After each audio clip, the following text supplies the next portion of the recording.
Нарисую приблизительно принцип работы печи, вернее костра. То есть у нас есть поверхность земли. В ней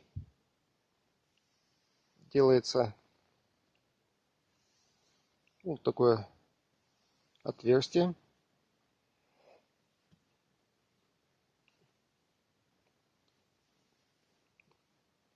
Цилиндрическое.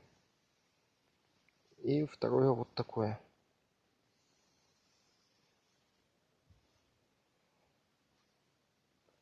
Получается, здесь у нас дрова. Отсюда поступает воздух, кислород для горения этих дров. Все тепло идет наверх. Здесь, естественно, у нас посуда для приготовления чая. В нашем случае это будет чай и уха. Вот. Отступление от принципа изготовления костра товарищем Солидом в том, что вот это вот отверстие вот такой вот формы можно изготовить только в почве, которая не сыпется. У нас сейчас пляж, то есть везде песок. Я знал, что мы будем здесь, и поэтому я подготовился. Формировать вот этот конус будет ведро без дна. Дно выломано. Ведро было старое, свое отслужило.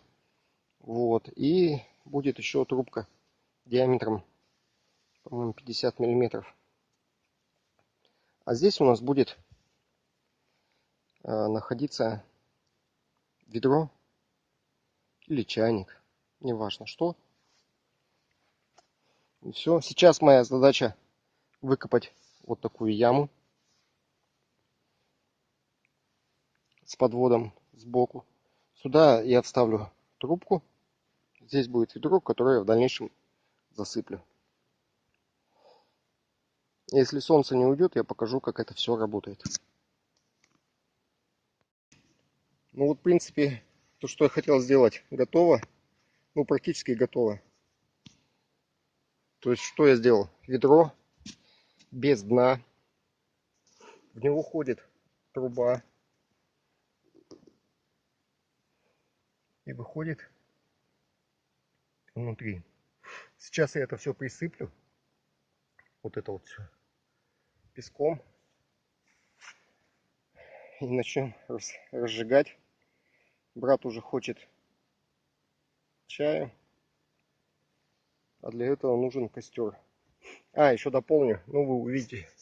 Здесь будет два металлических прутка, на которые будет опираться вначале чайник, а потом ведро, потому что мы наловили рыбы и будем готовить уху. Продолжаю.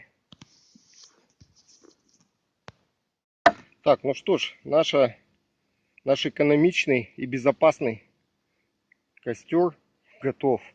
Главное, чтобы он работал. Сейчас я попытаюсь, пока брат готовит стол, даже не в плане накрывая его, он его изготавливает. Кстати, водохранилище сбросило где-то около метра воды. Мы сначала думали, что это плохо, а оказалось это замечательно. У нас появился вот такой пляж. Раньше это все было под водой. И вообще несметное количество дров. Сейчас я вам покажу.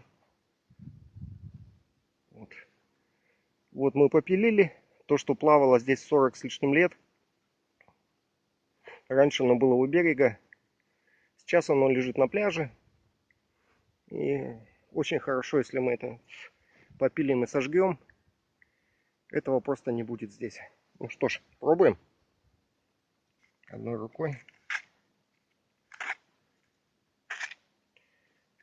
Так, у меня не получается зажечь спичку одной рукой.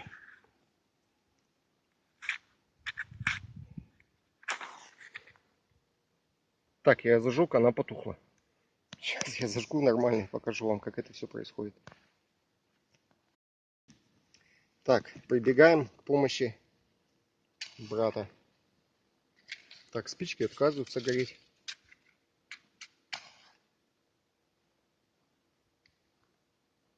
Так, одна разожглась. Пробуем.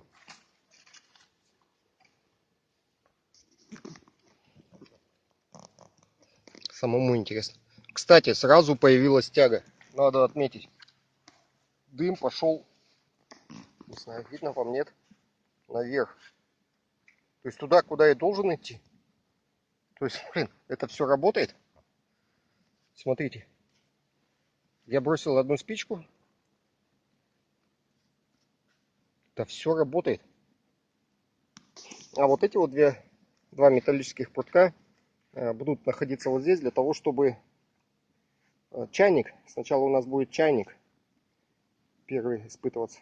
Слушайте, работает и работает исключительно хорошо. Я вообще в шоке. 30 секунд, наверное, прошло.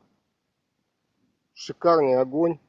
Сейчас я туда докидаю чурочек. Да, вот это таких побольше. Он экономичный. Вот эти чурки, это самое маленькое, что я вообще когда-то кидал в костер. Вот меньше, вот это вообще нечто. Обычно мы кидали, вот видите, эти чурочки. Они должны быть раза в 4 длиннее. Вот их должно быть побольше. Я вообще в шоке. Реально работает. Блин. Ну все, ставим. Сейчас ставим чайник. Накидаем. Дров много. Ставим чайник, и я засеку, за сколько он закипит. Игорь, сколько у нас чайник литров? 3-литровый чайник.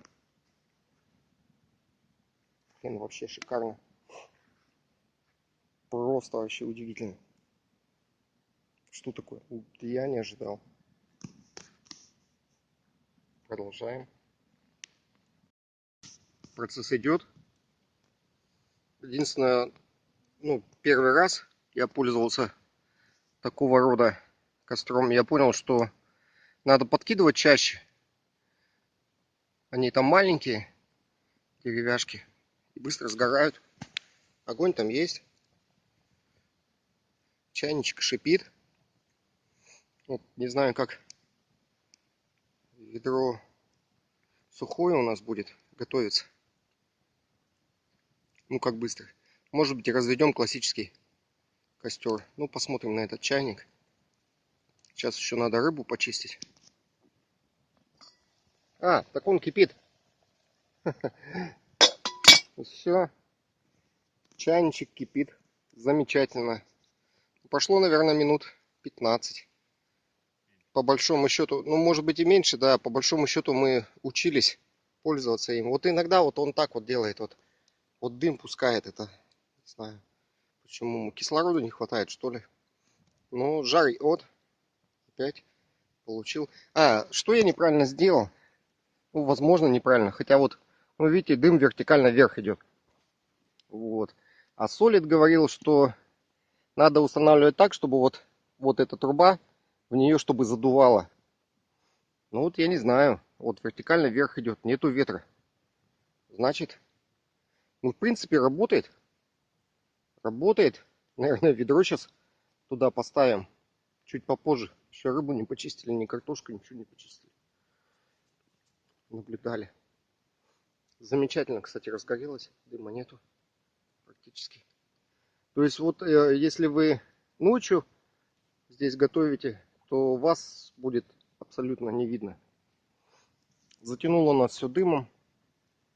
4 класс пожароопасности. Поэтому вот на песке и в ведре готовим. Все, двигаемся дальше. Вот скипятили чайничек. Ну и решено было накидать чурочек побольше, покрупнее, скажем так вот. Они к тому моменту, когда мы уже приготовим рыбу, картошку, ну все, что надо для ухи, Они станут угольками. Мы тут сверху еще кинем, закинем. Будет замечательно. Вот практически без дыма. С огоньком. Замечательно. Горит. Вот отсюда сосется кислород. Единственное, уходит свет. Уходит. Солнце сзади. Думаю, у нас еще часика полтора.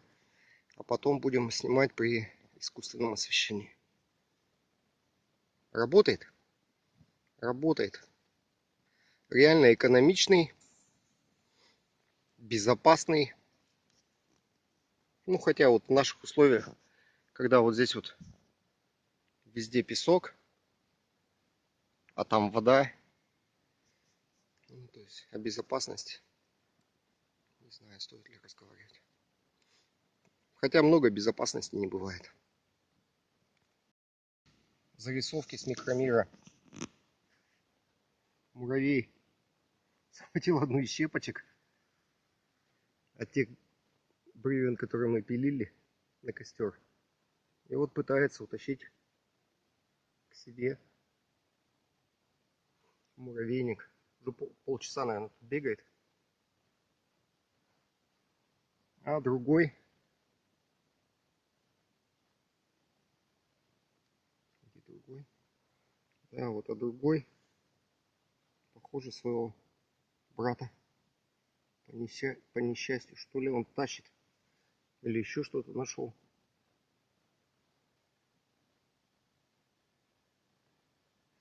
Где такое увидишь? Кроме как на природе. Вот он бегает. Скоро, надеюсь, они пойдут спать. Не будут нам мешать. Так, и где наш дровосек? Дровосек исчез. Бежал куда-то. Ну, хоть и живем в Сибири, где рыбы достаточно, но лишнего нам не надо. Взяли пару кушков и щучку на уху. Эти красавчики живые все. Пусть плывут, я так понимаю, пусть растут. Мы их в следующем году или в следующий раз поймаем. Сейчас, сейчас они нам не нужны. Лишнего нам не надо. Поплыли. Пусть растут. Так, взошла уже луна. Уже темнеет. У нас процесс приготовления ухи идет. На костре от солида. Ну, с моими некоторыми доработками. Работает костер. Все замечательно. Ну, требует некоторого привыкания, скажем так вот. Так, это мы на ночь закроем. Ночью нам не нужно. Пойдем уху готовить. Уха для рыбака — это наше все.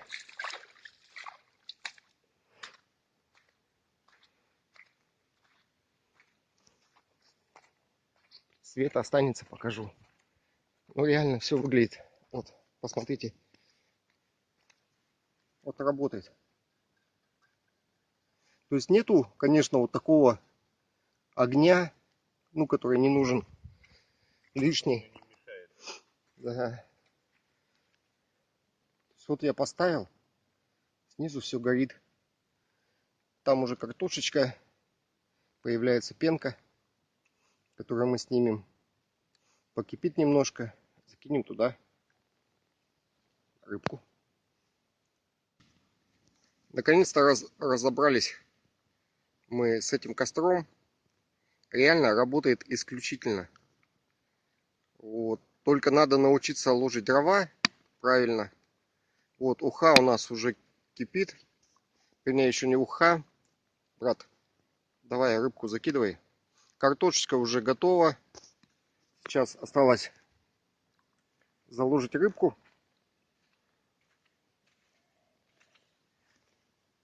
Съемки уже при искусственном освещении. Вот заходит рыбка. Заходит. Ну и что, немножко осталось. Сколько еще по времени? 5 минут. 5 минут. Добавим туда укропчику. Специи. Перчик, да, специй. Уже посолили. Но работает исключительно. Вот научиться пользоваться им. И вы Надо получите... сначала Да, сделать то есть... углей, жару дать. Да, да, вот брат рассказывает, как это надо делать. То есть кидаете маленький, разжигаете его, потом накидываете практически доверху ведра, можно даже сверху ведра накидали. Ну, я имею в виду ведро, которое там снизу. Накидали, и все, пусть оно горит, пока вы там занимаетесь другими делами. И там получается угли. И вот такой вот ровный жар, который, ну, действительно вот отлично готовит. То есть мягкое такое тепло. То есть нету чего-то экстремального, когда там перекипает, сильно бурлит. Все замечательно. Мне понравилось. Понравился этот эксперимент.